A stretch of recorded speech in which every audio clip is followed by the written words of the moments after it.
오늘 제가 드릴 말씀은 그 주최 측에서 보내준 제목이 동학농민혁명의 반의회세 항쟁인데, 부제로 동학농민군이 항쟁한 대상은 누구인가 이렇게 달았습니다. 이 말씀을 하기 전에 먼저 잠깐 제가 그 배경을 설명을 드려야 되겠는데, 제가 몇십 년 동안 대학에서 전공 과목으로 한국 근대사 강의를 하다가 마지막 몇 년은 기존 강의 하나 전부 다 폐기를 했습니다. 그리고 한국사를 한국사 자료만 가지고 한국인의 시각으로만 봐서는 한국사가 보이지 않는다. 특히 근현대사는 더욱 그렇다. 이렇게 생각을 했습니다. 한국 근대사는 최소한 아편전쟁 이후부터 동아시아 전체의 역사를 같이 봐야지만 이해할 수 있다. 이렇게 생각을 했죠. 그래서 오늘 크게는 세계사적인 측면, 동학농민혁명은 세계사적인 사건입니다. 그리고 동아시아의 시각, 한국사의 시각 세 가지를 같이 볼 경우 어떻게 정리해야 되는가 하는 그런 내용이 되겠습니다. 자, 머리말은 이게 잘 보이네. 앞에 좀 끄는 게 어떨까요? PPT를 여러 장 만들어 왔습니다. 그래서 빨리빨리 진행하는 것으로 하겠습니다. 장내리 집회에서부터 1차 봉기일까지 동학 또는 동학농민군에 비치는 보고감 및 척의 양창입니다. 2차 봉기에서는 척외를 주장했죠. 당시 경문에 북쪽 3도는 모두 호적, 천국의 땅이 되었고 남쪽은 외족이 가득하다 이렇게 되어 있습니다. 당시 시각이, 동학민군의 시각이 이러했습니다. 그런데 청일전쟁 개전 이후에는 일본군의 후방에서 유일하게 동학농민군이 일본군을 공격을 했습니다. 그런데 이것은 전쟁사 측면에서 많이 다뤄지고 있지는 않습니다. 자, 세계사 또는 서구 역사를 볼 경우 19세기는 폭력의 시대다 이렇게 얘기를 하고 있습니다. 이것은 한 세대 전에 캠브리지 대학에서 세계 근대사를 선정할 때 제목으로 다룬 것이 폭력의 시대입니다. 이 폭력의 시대는 강대국이 폭력으로 세계를 지배하고 식민지를 정탈하고 재화를 약탈하는 이런 것으로 점철되어 있죠. 그런데 이렇게 강력한 힘을 갖게 된 것은 그럼 어떤 것인가? 무기를 새롭게 개발한 것입니다. 그리고 군대를 잘 조직한 것이죠. 그래서 19세기는 서구가 강력하고 부유한 그리고 세계 문명을 주도하는 그런 국가로 되어가고 있었죠. 자, 그럼 어떻게 부강한 나라, 우월한 무기를 갖고 있는 그런 나라가 됐는가? 이건 산업혁명부터 가야 됩니다. 자, 산업혁명을 또는 아편전쟁을 교과서에서만 보고 시험에 맞고 틀리고 하는 것만 한 다음에 지나가 버리면은 안 됩니다. 이것은 한국사에 직결되어 있는 것이죠. 그럼 어떻게 직결되어 있느냐 하는 것을 몇 가지 측면에서 보도록 하죠. 자, 18세기 영국에서 시작된 산업혁명은 요점이 기술혁신입니다. 대량 생산이고 특히 제철 기술을 발전시켜가지고 많은 강철을 만들어서 무기를 비롯해서 산업 전반에서 사용하게 되었지요. 그리고 석탄과 전기관을 통해서 여러 동력을 쓰게 됐습니다. 교통, 통신이 발전하게 되었다. 이건 다 우리가 알고 있는 것이죠. 교과서에 아주 자세하게 나와 있습니다. 초등학교 교과서부터 시작을 해서 중고등학교, 사회, 세계사, 과학 등등에서 다 나와 있는 내용입니다. 자, 이렇게 기술이 발전하게 되면은 가장 관심을 갖고 있는 당시 국가 권력이 요구하는 것이 뭐냐? 그건 군사적 측면 발전인 것이죠. 그래서 소총은 전장식 소총에서 후장식 소총으로, 이건 좀 더 말씀드릴 겁니다. 기관총을 만들게 되고 대포를 만들게 됩니다. 자, 전기기관, 런던의 과학박물관에 가보면은 제일 앞부분에 이렇게 전기기관을 만들어서 산업혁명을 이뤘다 하는 것을 실물을 보여주면서 자랑스럽게 알려주고 있습니다. 자, 그래서 방적기를 만들고 기계공업을 발전시켜서 여러 가지 일을 하게 되는데, 특히 화석 연료로서 석탄을 사용하게 된다. 이 석탄 사용은 인류 역사에서 어떤 일을 가져오게 되는가, 매우 어려운 여건에서 채굴 하게 되고, 땅 속에 들어가서 석탄을 채굴하게 되니까 어린아이나 여자들이, 몸이 작은 어린아이나 여자들이 들어가서 채굴하는 그런 어려운 일이 있게 되지요. 그리고 매연이 심각해지면서 공해 문제가 널리 확산이 됩니다. 이 석탄으로 활용한, 석탄으로 이용해서 만든 그 철은 그럼 어떤 것인가? 철은 예전엔 이런 형태로 소규모로 재련을 해서 도구를 만들었습니다. 그런데 이 제철 기술이 발달하게 됩니다. 특히 영국에서 산업혁명이 시작된 그런 지역에서 제철 혁신이 대단하게 얘기가 되고 있습니다. 그런데 한국 사람들이 영국에 가면은 아무도 여기를 가보지 않습니다. 전공학자 일부 외에는 관광지에서 제외되어 있어요.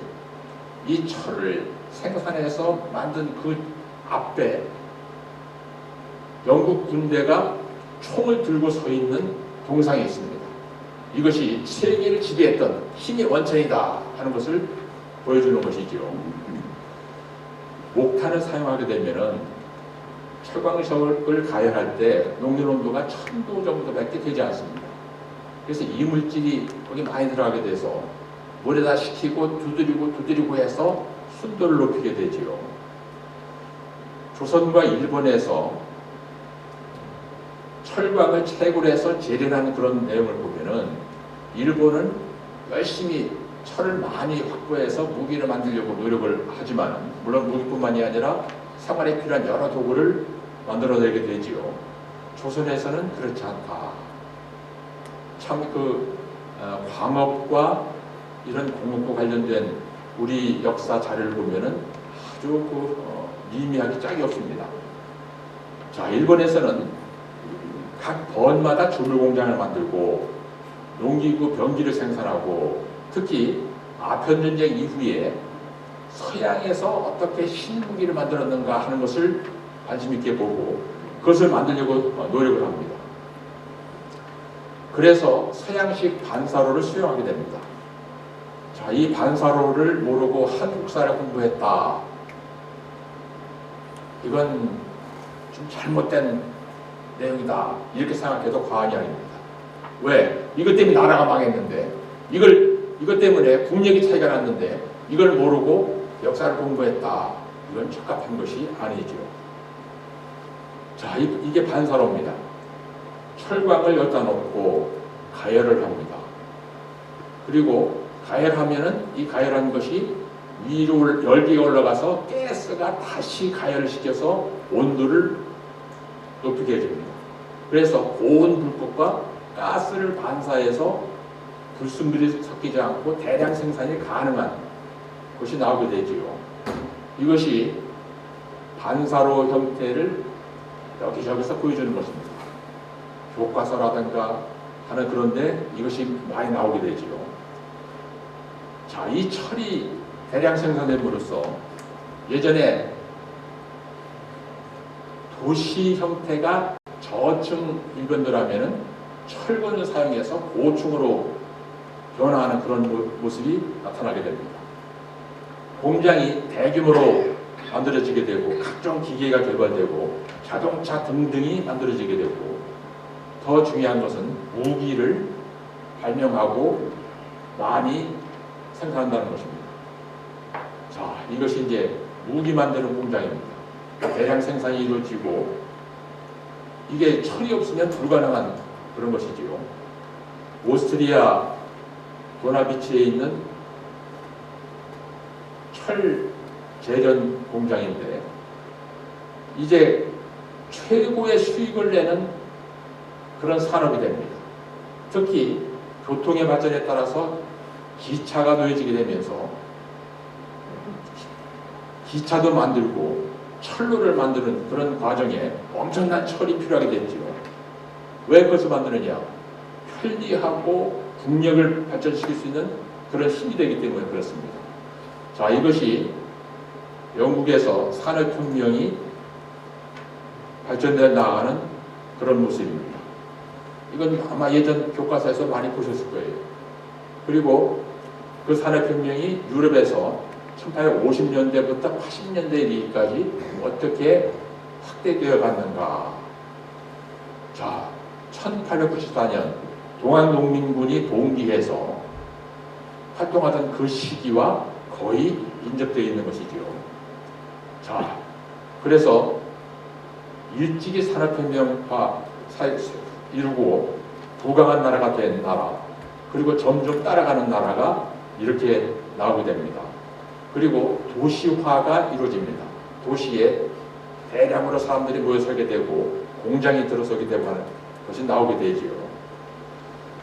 무기의 발전에서 특히 병사 개개인이 소지하는 소총이 화승총처럼 총구에 화약하고 나판을 집어넣어서 뒤에서 불을 붙여서 쏘는 이런 전장식 소총에서부터 후장식, 즉 총과 총알과 화약을 겹쳐서 뒤에다가 장착해가지고 쏘는 이런 무기가 발달하게 되지요.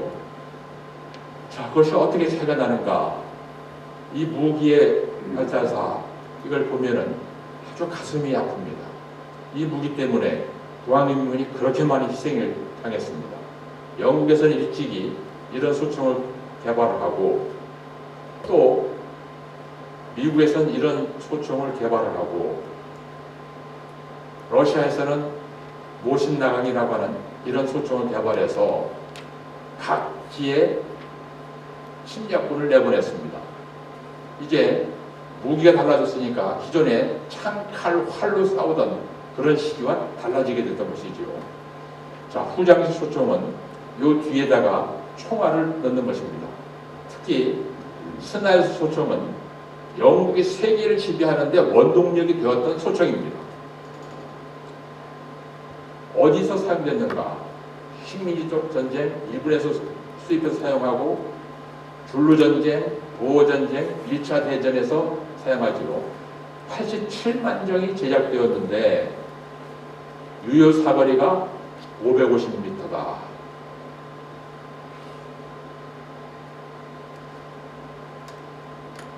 자, 그리고 여러 소총이 만들어지게 됩니다. 각기 총알이 다른 이런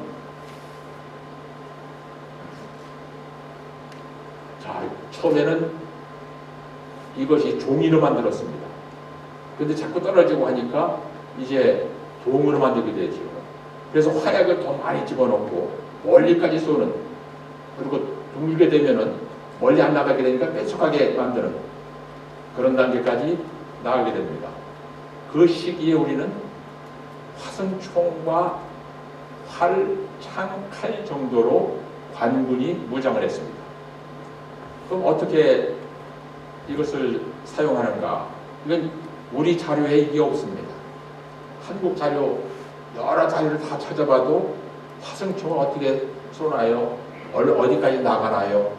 뭐 이런 것에 대해서 학생들에게 가르쳐주는 그런 자료가 전혀 없습니다. 일본에는 이것이 인터넷 사이트에 들어가면 이렇게 나옵니다. 자, 총구에다가 화약을 집어넣고 총알을 집어넣은 다음에 꼬집살 같은 거를 딱딱 다져가지고 뒤에서 다시 불을 붙여서 이렇게 쏘면은 사정거리가 50m밖에 안 된답니다. 550m 가는 신식 소총과 50m 가는 소총하고 견주면은 어떻게 될 것인가?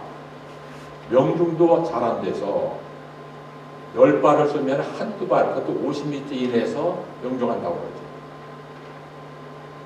홍주성 전투에서 일본군이 구한동민군이 공격하니까 성벽 위에서 사격을 했는데 백발백중이다 해가지고 병사가 일본에 들어가서 자랑하면서 쓰는 그런 글에 그게 들어있습니다. 우리는 이런 소총을, 이런 화승총을 들고 다녔습니다. 사냥꾼들이 이렇게 들고 다녔죠.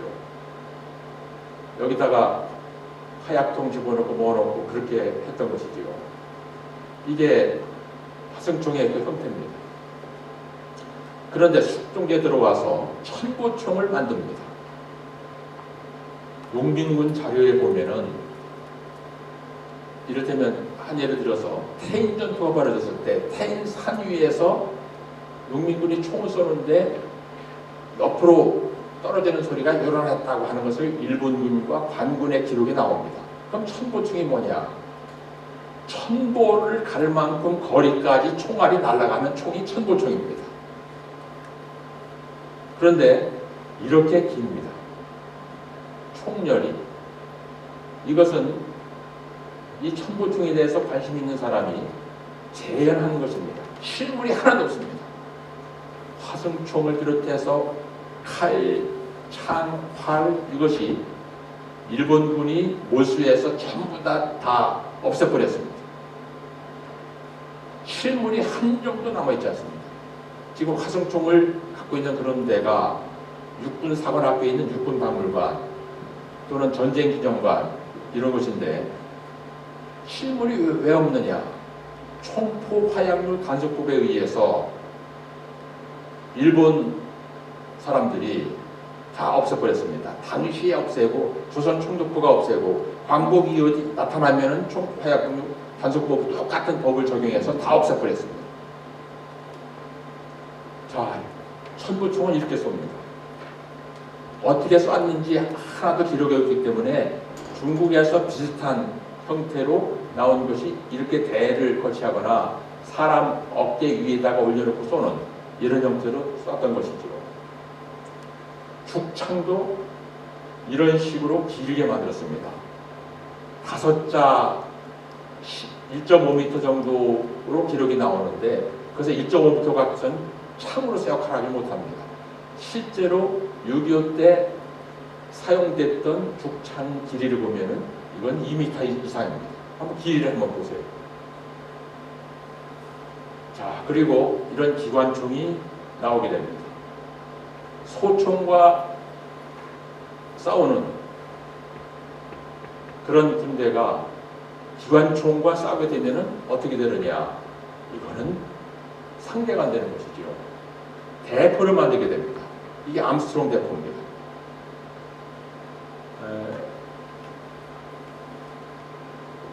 배에다 거치를 쏘게 되니까 흑선을 타고 흔들리지 않은 상태에서 재장전이 가능한 원거리 포격이 가능한 그런 것이 오게 되지요.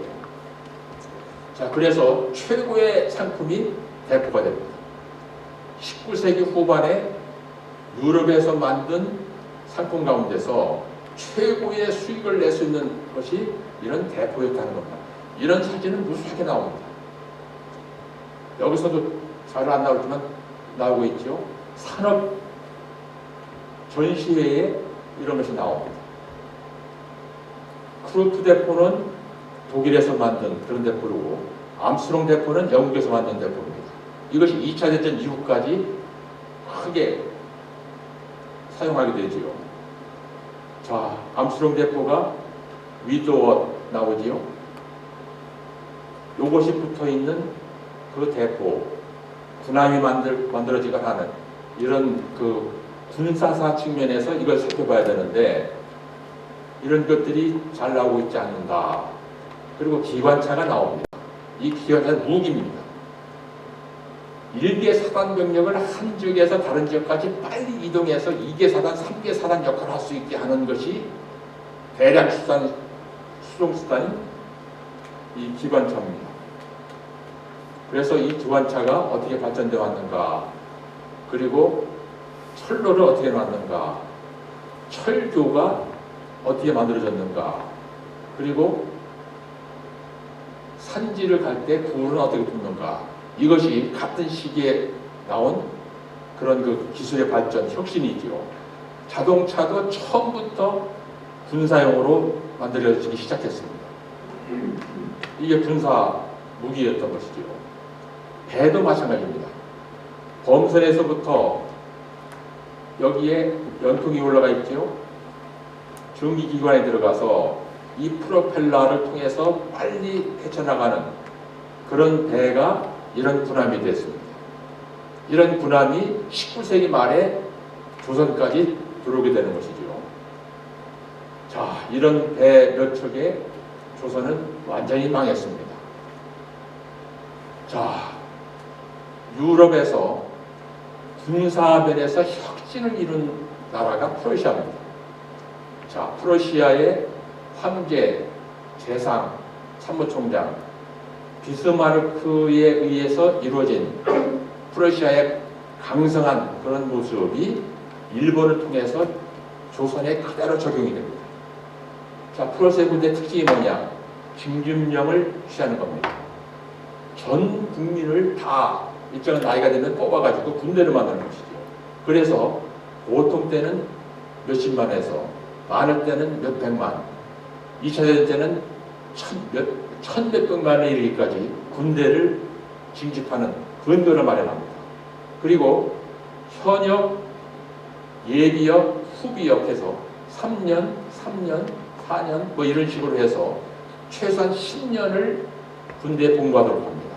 예전에는 현역병만 가르면 21년 동안 근무하도록 했는데 그것이 아니라 3년에 그치게 합니다. 젊었을 때 일을 시키고 예비역을 만든 다음에 필요하면 또 불러들이고 또 후비역을 만들어서 또 불러들이고 했지요. 이런 군대를 강력하게 군법으로 통제합니다. 그리고 전쟁을 하는데 참모본부를 만들어서 그 참모본부에서 정보, 방첩, 병참을 관장을 합니다.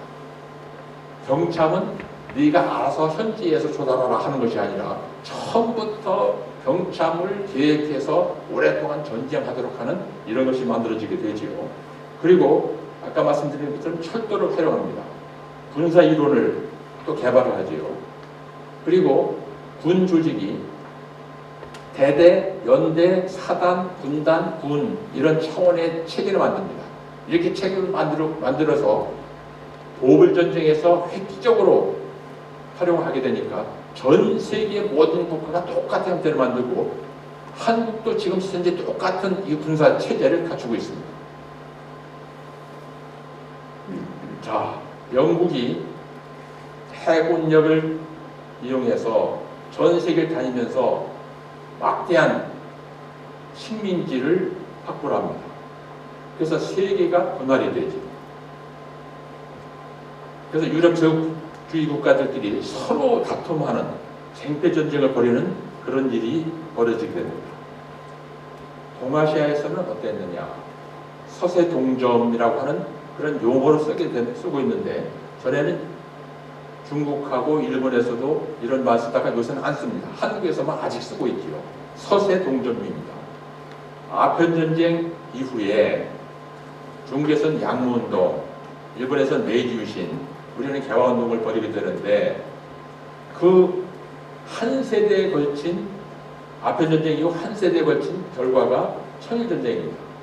이 아편전쟁 관련된 기록은 닝보의 박물관이라든가 또 중국의 여러 박물관에 가면 상세하게 나와 있죠.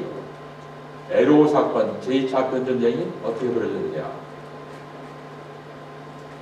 자, 뭐 일방적인 그런 모습을 보게 되고 청나라는 양문운동을 벌이게 되죠. 그래서 이뤄낸 것이 북양함대입니다. 북양함대는 독일, 영국 등에서 많은 군함을 만들어서 톤수로 보면은 대단한 규모를 갖추게 되지요. 자, 하나하나 보면은 엄청난 그런 내용입니다. 값도 이만저만 비싼 거 아니었죠. 사기도 당해서 여러 가지 일들이 벌어집니다. 그리고 스스로도 무기를 제공하는 이런 것을 만듭니다. 그런데 이보다도 효율적으로 국가 전체를 바꿔서 강력한 군대를 만든 것이 일본입니다. 자, 일본에서는 이렇게 반사로를 만들어 가지고 군대에 필요한 대포를 조정하는 그런 단계까지 오게 됩니다. 이것은 이미 1851년에 사가본에서 철제 대포를 만든 이런 모습을 그려주는 그림들입니다. 자연스럽게 이런 그림들이 나오고 있죠.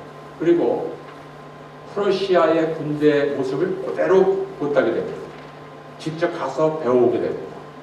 참모본부를 강화하고 스파이를 보내서 정보를 파악해오고 철도를 부설하고, 자, 그래서 근대 육군과 해군을 양성합니다.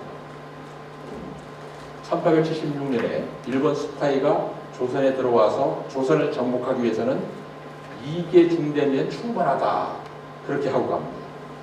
실제로 1894년에 경복궁을 점령하고 서울을 장악할 때 몇 개 중대면 충분했습니다. 실제로 보여줬지요. 그런데 일본의 군사력은 얼마나 되느냐?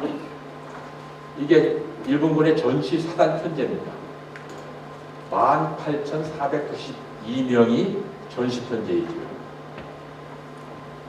이런 사단이 6개 사단, 근위 사단까지 7개 사단이 있었습니다.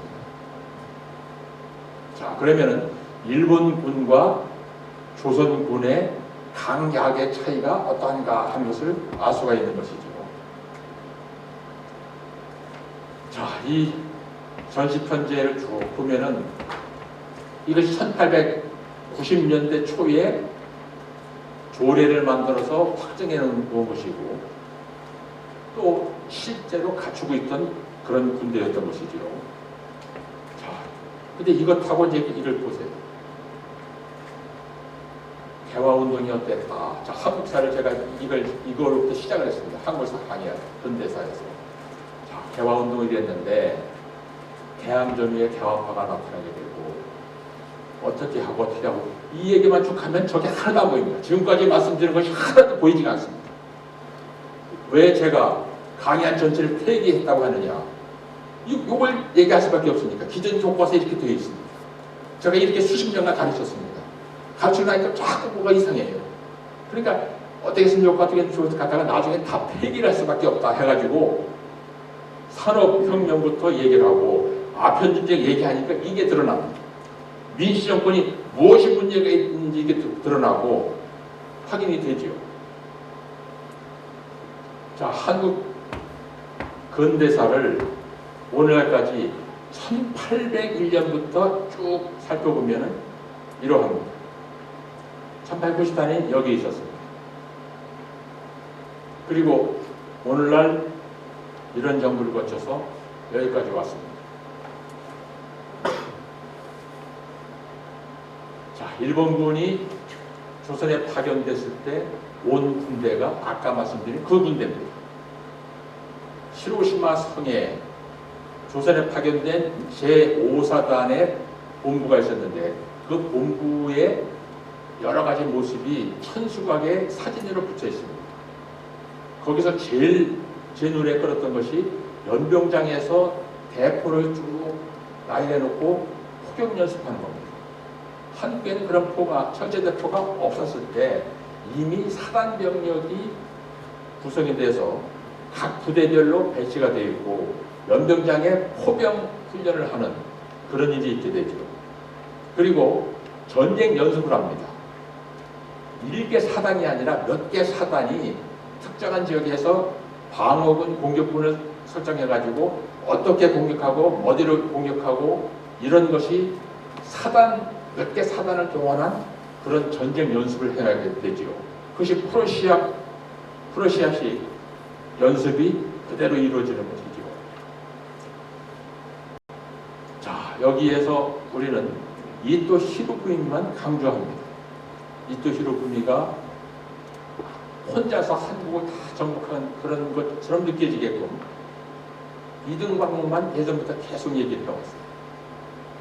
그런데 이등방목뿐만이 아니라 당시 일본 외교관 또는 군인 여러 사람들이 총력을 기울여서 거국적으로 조선을 침략했습니다. 그래서 구체적으로 무엇이 어떻게 영향을 미쳤는지 우리가 파악을 해야 되는 것이죠. 야마가타 아리토모, 이누에 가오루, 이누에 가오루라고 하는 그런 인물에 대해서 모르면 안 됩니다. 왜? 강화도 조약할 때 부사로 와서 불평등 조약을 체결한 원흉이 이누에 가오루입니다. 그리고 1894년 특명공사로 와서 내무 대신 무슨 대신을 계속 역임하다가 동학농민군 진압을 현지 지휘했던 인물이 이누에 가오루입니다. 을미 사변 후에 다시 특파 대사로 와서 범인을 히로시마로 소환해서 증거를 충분해서 석방시킨 인물이 이 이누에 가오루입니다. 가와카미 소로쿠 참모차장으로 청일전쟁 전체를 기획하고 일본군의 전국군 기습 또 조선 침략 전체를 기획하고 실행했던 실무 책임자가 가와카미 소로쿠입니다. 민비를 궁궐내에서 죽인 실제 군사 책임자가 가와카미 소로쿠입니다. 첫 번째 보고가 가와카미 소로쿠한테 바로 올라갑니다. 이것이 조선에 처음 파견된 오시마 요시마사입니다. 아베 총리의 직결된 그 손조죠. 요시마사의 딸의 아들이 전에 아베 총리입니다. 실제로 조선에 와서 경북궁 점령을 비롯해서 조선 전체를 집어먹는데 실무 정보장교로서 책임을 맡았던 인물이 후쿠시마 야스마사입니다. 야스마사는 일본에서 거물입니다. 최고의 인기인이었어요. 정보원이 일본 전체에서 최고의 인기인이 되는 그런 것이 무엇인가 하는 것을 우리가 살펴봐야 되죠. 자, 이런 군대가 조선에 오게 된 겁니다. 그리고 서울 요 지역에 주전하고 있으면서 전국궁을 점령하고 사대문을 장악을 해서 서울을 장악하고 국왕을 인지로 삼습니다. 요 자리가 현재 용산도 일부 포함됐지만은 실제로 효청운동장부터 만리동까지입니다. 그 언덕위가 아까 사진 나와 있는 그것이지요. 그래서 혼성여단 보고를 보면은 어떻게 전투를 벌였다 하는 것이 구체적으로 나옵니다. 그래서 요 아래 보면은 8시 20분 도착 보면은 친군 장위원 영내에서 현재의 종합청사자리입니다. 마틴이 신식소총 245정, 화승총 214정, 대포 9문, 야포 6문, 기타를 요약했다고 나옵니다. 이게 수도 서울 국왕을 지키는 시위군 전체의 무장입니다. 이 화승총 갖고서 싸우려고 했던 거예요. 자, 청일전쟁이 어떻게 전개되었느냐, 이것은 뭐 많이 얘기되는 것이니까 여기선 구체적으로 말씀드리지 않겠습니다. 부산에서부터 서울까지 거의 일직선 되는 이 지역에다가 군정 전진선과 경참부를 건설합니다. 그래서 동학농민군이 처음에 이 지역에서부터 일본군과 충돌합니다. 2차 봉기, 재봉기 대응이 내려지기 전에 여기서 충돌이 벌어지게 되죠. 그런 뒤 동학농민군의 학살이 벌어지게 되는데, 그런 학살은 직접 가와카미 소로쿠 중장으로부터 엄멸을 요한다 해가지고 양력으로 9월 25일 이후부터 시작이 됩니다. 일본군 학살과 관련된 기록을 보면은 비참하게 짝이 없습니다. 근데 저는 여기서는 그런 얘기를 좀 써놓지 않았는데, 한 겨울에 가면서 도항영군이 활동했던 지역을 지나가면 불을 질러버립니다. 초가집으로 되니까 그 마을 전체가 불질러버리게 되면은 나중에 살아있는 사람이 또는 피난하는 사람이 돌아와서 살 데가 없습니다. 그것이 어마어마하게 많아요. 강원도, 경기도, 충청도. 근데 그 당시 죽은 사람은 죽었다고 하더라도 살아남은 사람이 어떻게 살았을 것인가. 의병 때도 마찬가지입니다. 무수한 의병이 활약했던 지역에서 마을 전체가 부서지는데 이때부터 시작을 하죠. 자, 제국주의라는 것이 이렇습니다. 이런 제국주의에 침략에 맞서서 도항영군이 봉기를 내서 싸웠는데, 무력의 차이를 모르고 싸웠을까요? 아닙니다. 일본군이 지나가서 무장한 것도 봤고, 또 청일전쟁 때 청나라 군대가 일방적으로 패배한 걸 다 봤습니다. 그런 지역, 내포 지역에서 왜 도항영군이 그렇게 많이 봉기해서 많이 희생당했느냐? 죽을 줄 알면서도 나가서 싸운 것입니다. 박은식은 도항영군이 일본과 싸워서 무장 봉기에서 싸운 첫 번째라고 이렇게 얘기를 합니다. 의병이 그 다음에 또 그렇게 싸우다가 죽었습니다. 독립군이 또 싸우다가 죽었지요. 그분들이 희생한 위에 우리나라가 다시 부활됐습니다. 죽어서 부활한 나라가 대한민국입니다. 그 첫 번째 죽은 그 수많은 사람의 희생이 1894년에 일어났던 것이죠. 자, 이 1894년에 일어났던 도항영민 혁명, 그리고 도항영민의 희생이 이렇다 저렇다 해가지고 이것은 보온 대상이 아니다. 도대체 이해가 안 되는 그런 내용입니다. 이미 나라가 망했습니다. 전제국가에서 국왕이 적군에게 잡히면은 이미 망한 것입니다. 그 이후에는 그냥 시간만 끄는 것이죠. 그런데 언제부터 봉기한 사람들은 보온 대상이 되고, 언제 한 것은 보온 대상이 안 되고, 이런 얘기가 이루어지는, 이것이 뭔지 잘 이해가 안 됩니다. 그것은 아까 제가 말씀드린 대로 한국사를 강의한 사람이 잘못 강의한 것이 아닌가 싶어요. 한국 근대사에서 개화파의 성리, 민주정권과 뭐 이런 얘기 쭉 하다 보니까 전체적인 맥락에서 도항영군이 봉기한 의미가 무엇이고, 이 희생이 어떤 결과를 가져오게 됐고, 우리에게 어떻게 기여되는지 이런 얘기를 전달하지 않기 때문에, 알려주지 않았기 때문에 그런 것이 아닌가. 저는 이 말씀들을 자책하면서 드립니다. 자, 줄루전쟁 때 사카 수장이 이렇게 동상으로 나왔습니다. 필리핀에서는 희생된 호세 리잘의 동상을 이렇게 군상, 이런 동상으로 세웠습니다. 인도 세포이 항쟁 때는 마라타국의 여왕 약수미 바이가 많은 사람 이끌고 싸우다가 지금 이런 동상으로 남았습니다. 그리고 90년 이후에 인도가 독립이 되죠. 자, 도항영민군이 당시에 싸우고 희생된 그 결과 우리는 51년 만에 나라가 독립됩니다. 그리고 오늘날 우리가 여기에 있는 것입니다. 자, 제 말씀 여기서 마치겠습니다.